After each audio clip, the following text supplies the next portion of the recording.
তুমি আমার রান্নার ভিডিও কপি করেছো কেন বা আমার রেসিপিটা কপি করেছো কেন, এই কথাটা বলতে কি আপনাদের লজ্জা করে না যারা এই কথাটা বলেন? আপনার রান্নার ভিডিও বা রেসিপি যদি কপি না করা যাবে তাহলে আপনি পাবলিক প্লেসে ফেসবুকে আর সেটা আপলোড দেন কি জন্য? বা আমরা যারা দেখি ভিউয়ার্সরা আমরা কি জন্য দেখি? আপনার ভিডিওটা কি আপনার ভিউ হারানোর জন্য, ডলার কামানোর জন্য দেখি? আমরা তো সেটা দেখে নতুন রেসিপিটা শেখার জন্যই দেখি।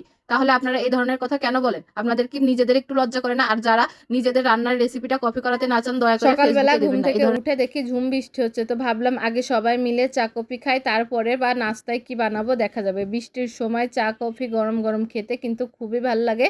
জানালার পাশে কফি খাচ্ছিলাম আর একটু পরিবেশটা দেখছিলাম, খুবই ভাল লাগছিল। তারপরে চলে আসলাম না সকালের নাস্তা তৈরি করতে। ভাবলাম সকালে এই বৃষ্টিতে রুটি খাবো না শুকনো শুকনো, তার চেয়ে একটু আলু ভর্তা, ডিম ভর্তা, ভাত রান্না করি গরম ভাতের সাথে ঘি দিয়ে ভর্তা খেতে কিন্তু খুবই মজা লাগবে। আর আমি তো একদমই ভর্তা পাগল একটা লোক, আমার মতো কে কে আছেন ভর্তা পাগল? বিশেষ করে বৃষ্টিতে কিন্তু ভর্তা ভাজি এইগুলোই মজা লাগে। तुम्हें सब कुछ पसंद है और मुझे पसंद हो तुम। तुमको बारिश पसंद है, मुझको बारिश में तुमको बारिश। তো এরপরে বৃষ্টিতে ভিজছিলাম, যে পরিমাণে বৃষ্টি হচ্ছে বারান্দাতে দাঁড়িয়ে ভিজা যাচ্ছিল। বৃষ্টিতে ভিজতে ভিজতে দেখি যে গাছ রাখার এই তক্তাটা বা কি বলবো এটার উপরে অনেকটা পরিমাণে মাটি কাদা হয়ে গিয়েছে বৃষ্টির পানি পেয়ে। তো সেইটাই পরিষ্কার করে দিলাম। আর আমার গাছে কতগুলো লেবু হয়েছে সবাই একটু মাশাল্লাহ বলে দেবেন, অনেক বড়ও হচ্ছে মাশাল্লাহ। লেবু কিন্তু 6-7টা আছে। আর এই যে দেখুন পরিষ্কার করে দেওয়ার পরে কতটা সুন্দর লাগছে। আর গাছ কিন্তু শুধু রাখলেই হয় না, গাছ রাখার জায়গাগুলো সব সময় পরিষ্কার পরিচ্ছন্ন রাখতে হয় যাতে মশা মাছি বা পোকামাকড় না জন্মায় আর যেন গন্ধ না ছড়ায়।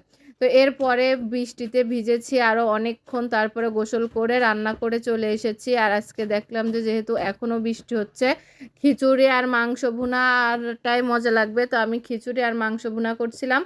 আমার ছেলে আবার তখন বলল যে আমার জন্য মাছ ভাজি করবা, তো তার জন্য আবার সবাই একসাথে মাছ ভাজিটাও করে নিলাম। খিচুড়ির সাথে মাছ ভাজি আর মাংস ভুনা খেতে কিন্তু একদমই অসাধারণ লাগবে। তো আমিও সেইটাই করে নিলাম। আর এটাই ছিল আমাদের দুপুরের খাবার। দেখে তো আমার এখনও খেতে ইচ্ছা করছে। আর আমার মতো কে কে আছেন যে বৃষ্টি হলেই খিচুড়ি রান্না করতেই হবে, যদিও আমার জামা একটু রাগ করে, তারপরে আমরা মা ছেলে খুবই পছন্দ করি। তারপরে বিকালবেলা একটু ফ্রেঞ্চ ফ্রাই করে নিয়েছিলাম। ওই যে বললাম বৃষ্টি হচ্ছে আর বৃষ্টিতে সারাদিন মনে হয় একটু ভাজি ভুজি মচমচা জিনিস গরম গরম খাই, এটাই কিন্তু ভাল লাগে গরম গরম খেতে। তো আমরা মা ছেলেই খেয়ে নিয়েছিলাম ফ্রেঞ্চ ফ্রাই, জামাই চলে গিয়েছে বাইরে।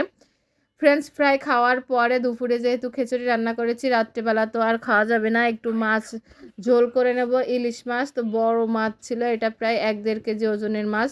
তো ভাবছিলাম যে সরিষা ইলিশ রান্না করলে কিন্তু অনেক খেতে মজা লাগতো, কিন্তু সরিষা না থাকার কারণে কাসুন্দিই দিয়ে দিলাম, যেহেতু কাসুন্দির ভিতরে কিন্তু সরিষা বাটা থাকে অনেকটা পরিমাণে। কাসুন্দিটা দিয়ে ঝাল পেঁয়াজ দিয়ে মাছটা খুব ভালোভাবে মেখে নিয়েছি। আর এরপরে চুলায় দিয়ে দেব। আর এইভাবে ইলিশ মাছ রান্না করলে কিন্তু অনেক মজা লাগে, আপনারা না খেলে খেয়ে দেখতে পারেন। আর আমার আজকের ভিডিওটা যদি ভালো লাগে আপনাদের, প্লিজ ভিডিওটা শেয়ার করে দেবেন, লাইক কমেন্ট করে দেবেন। আজকে এই পর্যন্তই, সবাইকে আল্লাহ হাফেজ।